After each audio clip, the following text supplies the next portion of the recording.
Udah praktis, Praktis. murah. Ini plastik apa, Bu? Ini kalau penggunaan plastik yang plastik biasa terbuat dari ada di swalayan gitu atau Ada apa? Ada di swalayan, penggunaan swalayan. Plastik yang kayak apa? Yang kresek, apa sih kresek?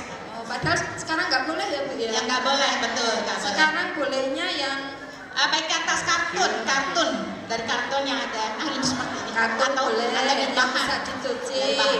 Terus yang bahan yang bisa dicuci juga. Jadi ibu memakai belanja tidak hanya sekali pakai terbuang, Bu, bisa dicuci bersih, yang wangi nanti belanja lagi. Ya. Betul ibu-ibu, ini tadi pertanyaan. Sepeda, Bu, ambil satu.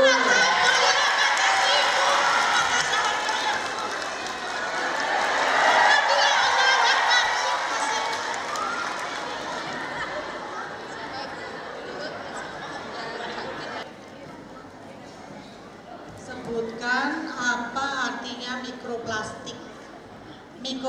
Mikroplastik. Mikroplastik itu yaitu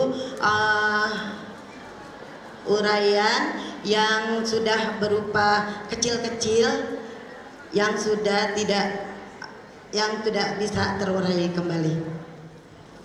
Dan namanya nggak ya? Sedikit lagi, Bu, sedikit lagi. Mikroplastik tadinya apa? Monggo.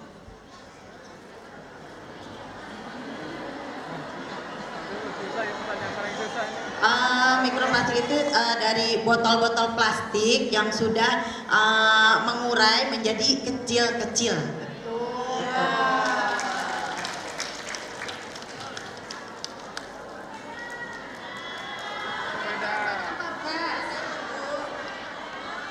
Sepeda. Apa setrika? Berarti pertanyaannya tambah lagi ini.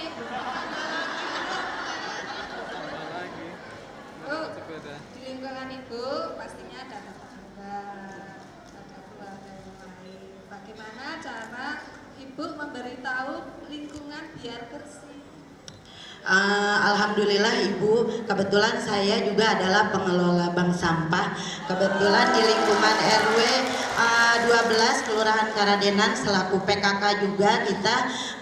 Jadi caranya setiap hari itu kita bikin jadwal untuk para ibu-ibu masyarakat yang ada di wilayah lingkungan kita. Untuk setiap minggunya itu, setiap bulannya mereka 2 minggu sekali menimbang sampah yang sudah dipilih, sampah basah dipisahkan dan yang sampah yang kering kita timbang setiap 2 minggu sekali. Wah, hebat. Ibu ini juga pengelola bank sampah. Makanya saya beri hadiah sepeda.